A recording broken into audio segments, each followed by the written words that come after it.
अच्छा, book reading. Book reading कैसी की जाए, ये सवाल। इसके ऊपर मैं ये कहता हूँ कि पहले तो आपको ये तयन करना चाहिए कि आप बुक पढ़ किस मकसद के ले रहे हैं। क्या आपका मकसद एवं ही पढ़ना है कि भाई किसी को बता सकें कि यार मैंने फ़लानी बुक पढ़ी है, फ़लानी बुक पढ़ी है। फिर तो आप जैसे भी पढ़ रहे हैं ठीक पढ़ रहे हैं, क्योंकि आपका मकसद है सिर्फ लोगों को बताना कि यार मैंने फ़लानी बुक ली है तो मैं पढ़ रहा हूँ, दैट्स इट। और उसके लिए मैक्सिमम आपको नाम ही याद रहता है, या मे भी उसके एक दो करेक्टर का, जब मे भी थोड़ी सी समरी आप बता सकते होते हैं। तो वो तो रीडिंग है ही नहीं। चलें, ये तो बात ख़त्म हुई।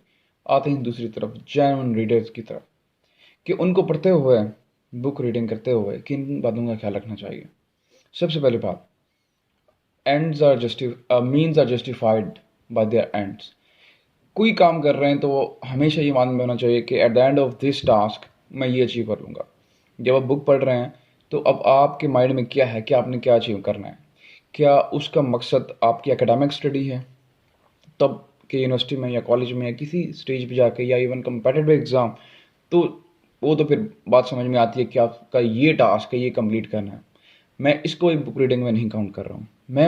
मैं बात कर रहा हूँ बुक रीडिंग की रीडर्स के पॉइंट ऑफ व्यू से, जिसमें क्या क्या आता है, जिसमें ऑटोमेटिकली आपकी जो वोकैब है वो बनती जाती है, जिसमें आपका ग्रामर स्ट्रक्चर अनकॉन्शियस लेवल के ऊपर जाके इम्प्रूव होता रहता है। देखें, जो ग्रामर का फर्स्ट लेवल है ना, वो तो हम पढ़ जाते हैं, वो हम लर्न कर सकते हैं। जो लेकिन ग्रामर का कॉम्प्लेक्स लेवल होता है, वो चाहे ग्रामर के रूल्स हैं भी सही, सपोज रैनन मार्टिन की बुक है तो उसका जो सेकेंड एंड थर्ड चैप्टर है वो आप पढ़ के भी भूल जाएंगे।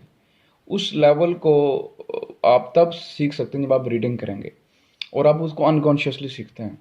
जब आप रीडिंग करते हैं तो उसमें जो आपके ग्रामर के स्ट्रक्चर होते हैं माइंड के अंदर, वो टूट रहे होते हैं, जो छोटे और पुराने होते हैं, और नए से नए और अच्छे स्ट्रक्चर बन रहे होते हैं। आप मतलब ग्रामर जब रीडिंग करते हैं तो अनकॉन्शियस लेवल पे जाके सीखते हैं।